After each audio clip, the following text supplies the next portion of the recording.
Assalamualaikum warahmatullahi wabarakatuh. Bismillahirrahmanirrahim. Anak-anak sekalian yang dimuliakan oleh Allah Subhanahu wa taala, semoga Allah memberikan kesehatan dan melindungi kalian semuanya. Baik anak-anak sekalian yang berbahagia, pada kesempatan yang berbahagia ini kita masuk hadis keempat dengan judul Ayo Membaca Al-Qur'an. Baik anak-anak sekalian, Ustadz bacakan hadisnya, kalian perhatikan sambil melihat bukunya. An Abi Hurairata anin Nabi sallallahu alaihi wasallam qama man ijtama'a qaumun fi baitin min buyutillahi ta'ala yatluna kitaballahi wa yatadarasunahu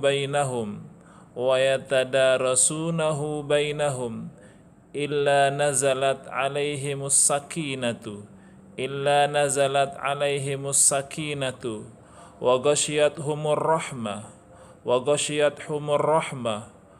wa haffathumul malaikatu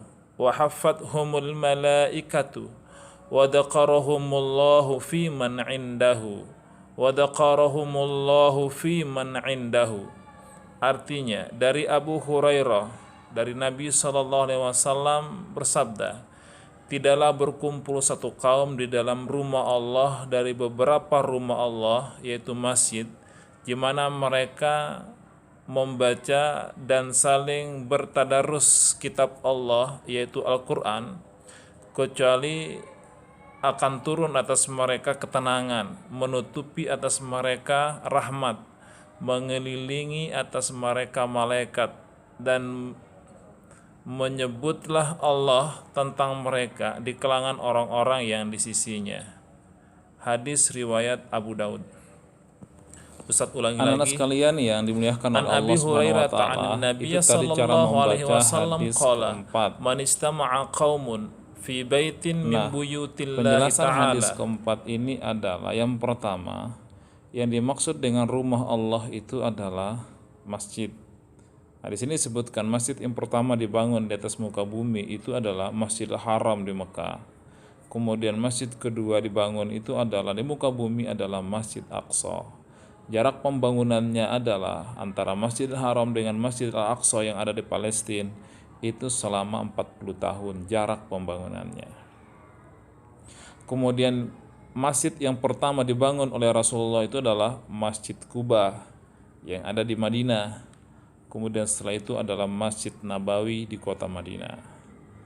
Rumah Allah juga bermakna adalah musola, surah atau langgar dan lain sebagainya yang dijadikan tempat ibadah.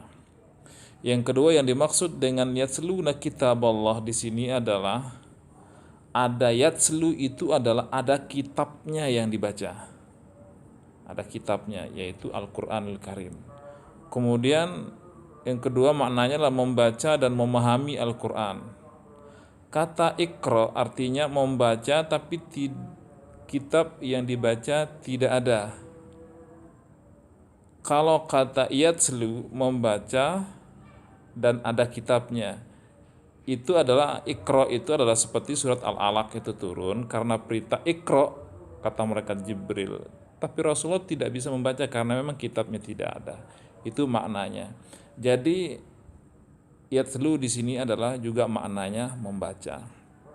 Rincian Al-Qur'an itu terdiri dari 30 juz, 114 surat, 6.236 ayat dan 1.027.000 huruf Al-Quran.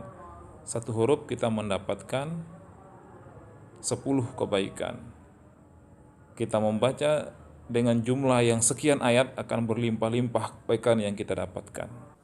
Baik anak-anak sekalian, ini ada tambahan penjelasan dari hadis keempat tentang ayo membaca Al-Quran. Ini terdapat dari hadis Aisyah radhiyallahu an, disebutkan orang yang pandai membaca Al-Quran maka ia akan bersama para malaikat yang mulia. Sedangkan orang yang membacanya dengan terbata-bata dan merasa kesulitan ketika membaca Al-Quran, maka baginya 2 pahala. Ini hadis riwayat Ibnu Majah, hadis itu sahih. Yang kedua dari Abi Sa'id Al-Khudri disebutkan di sini. Diperintahkan kepada para pembaca Al-Quran ketika masuk ke dalam surga, bacalah dan naiklah, maka ia membacanya. Dan dirinya pun naik derajatnya dengan ayat yang dia baca sampai ia membaca ayat terakhir. Hadis ini adalah sahih yang diriwayatkan oleh Abu Daud. Kalau Imam Nasiruddin Albani, salah satu ulama ahli hadis, menyebutkan bahwa yang dimaksud dengan bacalah di sini kemudian dia diangkat derajatnya itu adalah hafalan Al-Qur'annya. Jadi tingkat derajat seseorang itu di surga itu akan ditentukan oleh seberapa banyak kita berinteraksi dengan Al-Qur'an dan seberapa banyak kita menghafal ayat-ayatnya. Itu akan menentukan kualitas kita nanti di surga Allah Subhanahu wa taala. Dan yang sangat mulia adalah orang yang senantiasa akrab dengan Al-Quran dan selalu membaca Al-Quran. Allah akan melindungi dia, memberikan rahmat kepada dia dan memberikan pertolongan kepadanya.